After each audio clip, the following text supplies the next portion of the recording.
Hello everyone, I'm Rodney from 3DGameMan.com, and today I'm looking at the NZXT or NZXT, whatever you prefer, S340 mid-tower case. Now this is what you'd call a budget case, but there's really nothing budget about it. It's probably one of the best affordable mid-tower cases on the market. So let's get right into the video review. So let's start at the front, plain. There is nothing here except for the logo at the very bottom, no 5¼ inch drive bays, and this front panel can actually be removed by pulling very hard at the bottom and at the top, and voila, you've got a humongous magnetic dust filter.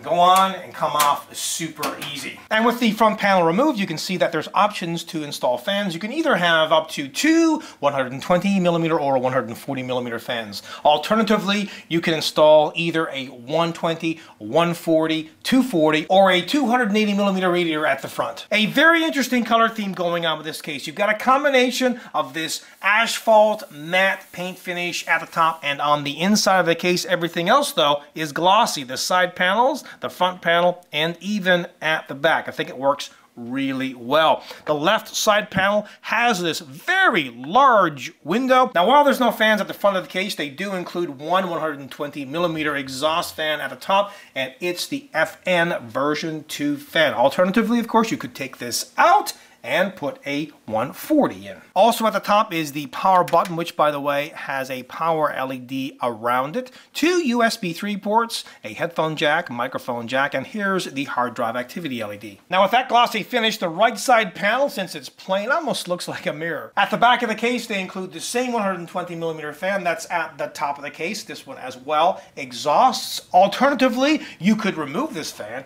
and install a 120mm radiator. Here's where the motherboard's I/O shield plate gets installed. They include 7 ventilated expansion slots, thumb screws on all of these. Note though that this is outside the case, extra ventilation, and at the bottom is where you would install a standard ATX power supply. Note though that they have a power supply bracket. Remove that bracket, then mount it to the power supply, and then slide everything in. As well, each side panel has 2 thumb screws, and these only come out so far. They don't come all the way off. That's great because they stay with the side panel. They also include a rubber washer. Now this will serve 2 purposes. It will prevent the thumb screw from scratching the case, but it will also cut down on vibrations. Now this is a fairly compact mid-tower case overall, but look at all the space on the inside. That's primarily because there's no 5¼ inch drive bays at the front. Again, you've got this asphalt matte paint finish on the inside, plenty of cable management holes, plus a large hole on the motherboard tray for the cooler's retention plate. This is a shield.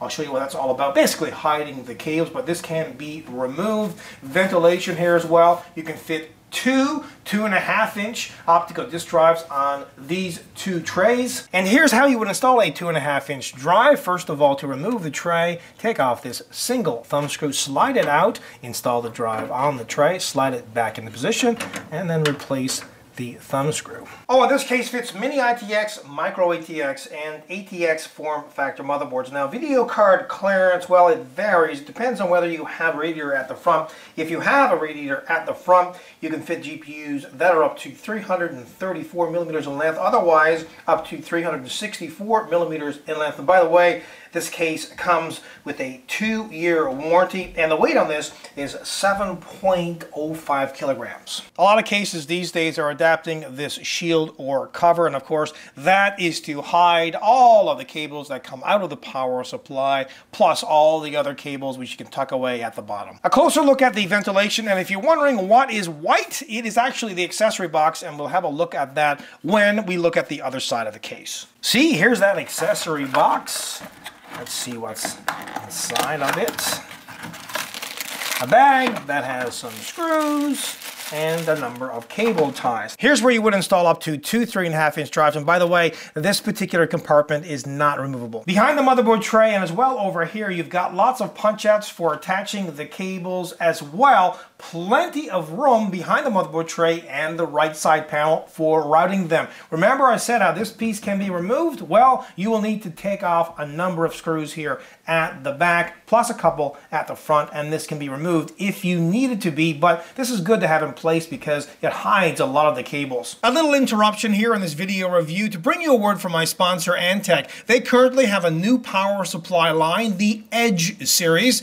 They come in 3 different models, 550 watt, 650 watt, and 750 watt. You can check them out at www.antec.com. Now, back to the video review. At the bottom, there's 4 tall feet, but there's no rubber inserts on them. It's nice that they're tall, though, because if you put the case on a soft surface like carpet, well, it's going to elevate it up far enough for the bottom fan to intake cool air, and that fan, of course, is the power supply's intake fan, and they do include a removable dust filter. And since we're down here, note the hole at the bottom of the front panel. There's one at the top as well, and of course, that's to allow the front intake fan or fans to do their job and intake cool air inside the case. Now finally, have a listen. Remember, there's 2 120mm fans.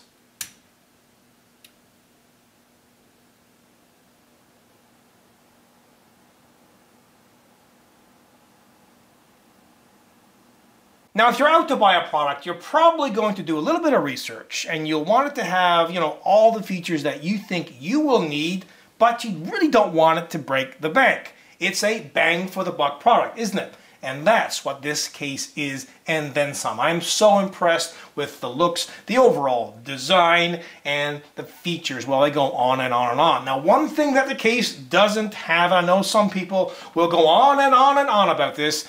No, it doesn't come with any 5 1/4 inch drive bays, but you know what? Let's move forward, because moving forward does not include any 5 1/4 inch drive bays, in my opinion. If you want an ODD optical disk drive, get an external one. Aside from that, I'm overwhelmed. It's one of these cases that come along that is really super cheap, but look at it. And the features it comes with, it's just amazing, just incredible. Now, for my own personal systems, I usually go with a case that's above $100. And the reason for that is you can't normally get what you need for under $100, and sometimes it looks like crap, doesn't it? This case is different, though. I would almost want to build a system. Not even if I needed one, I kind of just want to build it, to have it inside the case. I mean, it's one of those cases that inspires a build. I think it's going to go over very, very well. Overall, this is a 100% kick-ass budget case. Until next time, take care.